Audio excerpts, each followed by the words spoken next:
Hey guys, welcome to today's vlog. Sure, I had to do some research with this one. I said to you before that I want to show you how to make one of these paracord bracelets, but before we can go there, we need to realize what is paracord. Why do people make such a big fuss about it? So, in a survival situation, you can never have too much rope. Okay, yeah, it can weigh you down, but you must think ahead of time.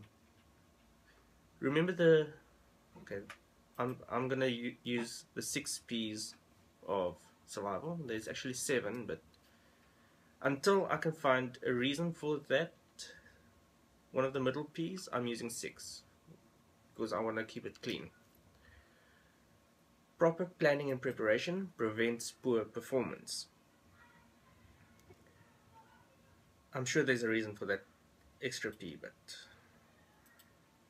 I'm still doing my research. Never stop researching, never stop asking questions. So why paracord? You have different kinds of rope. Even little ones like this, little lengths, can come in handy. Little one for your pocket, whatever. This is just normal nylon based rope. It's 3 and 3 just braided. Nothing special about it. Many people use it for washing lines. Anything can happen. String, that natural fiber strings, all comes in handy. There's another quite a bit of strong rope that I've picked up somewhere. Helped me in a pinch quite a few times. You can actually see nicely with this one. I don't think you can see with this one so nicely. With this one you can see how neatly it's wound up. I've got 13 meters of rope in here. In another vlog I'll show you how to wind up nicely. This also what makes it strong, as you can see. It's got that core there. It'll help paracord. Can't even remember how much I've got here. I've already cut off 7 meters for different uses. This bracelet comes from this length. Here I've got 4 meters, if you want to say it. So yeah, let's get going. Before I start with that, another reason why how to keep your paracord nice and neat from unraveling. Okay, I don't have a lighter with me, but as you can see, it's got all these fibers on the inside of the sheath, and even the sheath looks like it wants to unravel, which won't last very long if it does. But that's where nylon comes in handy, and I'll give you the reason for the nylon. Just burn it off there.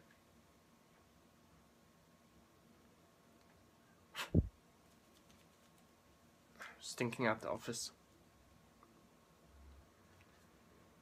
And then forms a nice seal. It won't unravel. Then you can keep it same length, no wastage, until you need it again. Instead of working with that whole piece, I've already pre-cut a little piece like that. Singed nicely just to uncut it. Uncut it. So what I'm going to do is just to nip off the ends.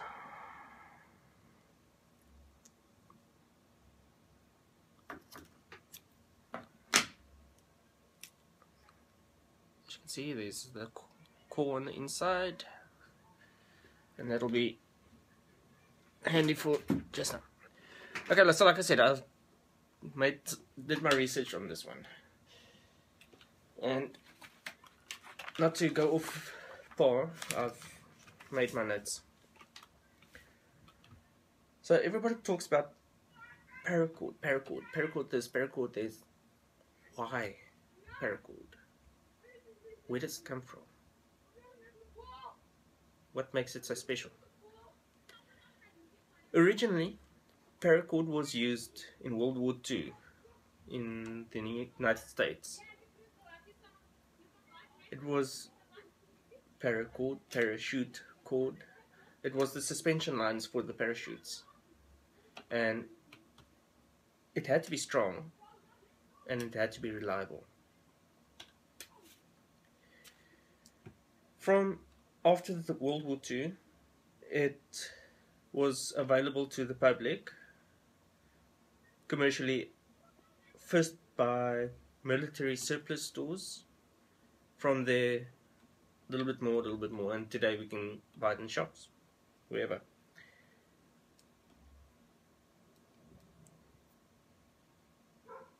What? Oh, little footnote I made here. In 1997, ooh, history lessons. In 1997, American astronauts used paracord in a repair mission to go up to on the 82nd space shuttle mission to repair the Hubble Space Telescope. So you know it's not just some meager rope. What makes it special over other rope? First of all, it's lightweight. You can carry it anywhere. I probably still have about 30 meters, give or take, still left. Originally it was 100 foot. So it's lightweight. Because you can't have a parachute with heavy ropes. I mean, you won't have many surviving parabats. Secondly, it needed to be durable. You can't have a short lifespan on rope. I mean, it would be uneconomical for the government, whether it's United States, South African, whoever used it. Even your own survival base. You don't go on survival missions every day, so why buy something to just buy some more rope a few months down the line? You need something durable.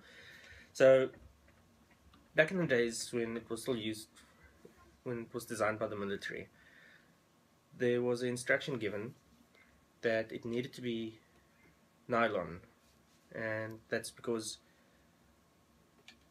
it'll become rot resistant and mildew resistant, so it can get wet as well. And then thirdly, it needed to be strong. What makes it strong? Yeah, notes. What I've got here, specifically this one, and I prefer this one over others because it's the recommended paracord. In the broader spectrum, it is known as Type 3 7-strand 550 paracord. Oof. Big words, a lot of words. Let's break it down. 550. Its breaking strength was tested at 550 pounds, which equates to South African metric system as roughly 249 kilograms breaking strength. 7-strand.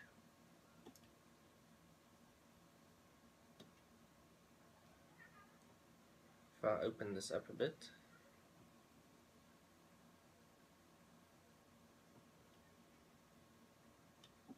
ooh, look mommy, tentacles.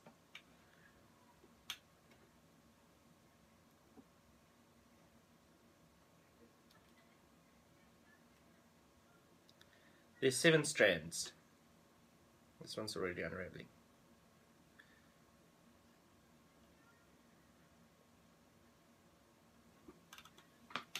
That's where the strands come from.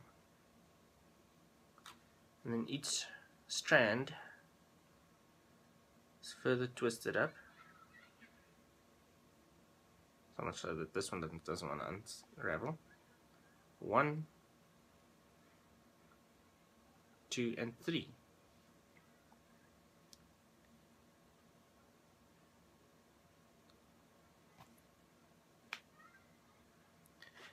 And that gives it its extra strength. All that combination of twists and turns and working together as a team, basically, if you want to use it. Even the sheath.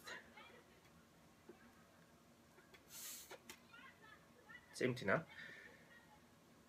According to my research, this alone is braided from 32 strands. Because it's nylon and the way it's braided, I can't show you with a small piece like this, but with a longer piece you'll notice that there's a 30% elastation to it. Even with or without the inner strands, you can even use this as a shoelace, but I'll get to the uses just now. Type 3. You get different types or classes of paracords. You get the 1, 1A, 2, 2A, 3, and 4. I'm not going to bother with the others. You can do your own research. Then, what can you use it for? Anything you can use rope for. Anything you need line for. Anything you need string for. Anything. You can use it to bind your shelter. Make a teepee, get your 3 first branches tied up. You can braid it like this for a bracelet. You can use it for a belt, zipper tags if your main zipper line, or if you're working with gloves, struggle to get the zips. So a little bit of extra length, tie it off, then you can grab it easily. Tie downs, if you want to keep your equipment tied down. Retaining equipment, have little loops on your belt, keep your equipment with you. If you use branches, you can make a stretcher out of it. You can make fishing line out of it. Fishing nets.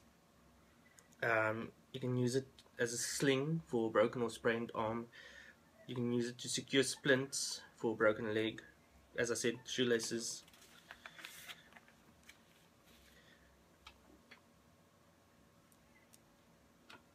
With the inner strands, you can use this, and no, I don't condone really hunting. We like animals, we love animals, we like to see them living.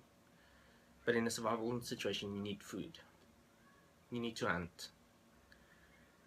These 3 twisted snares you can use to, 3 twisted strands you can use to create snares. If you split them further, you can tie them together and together and together and together.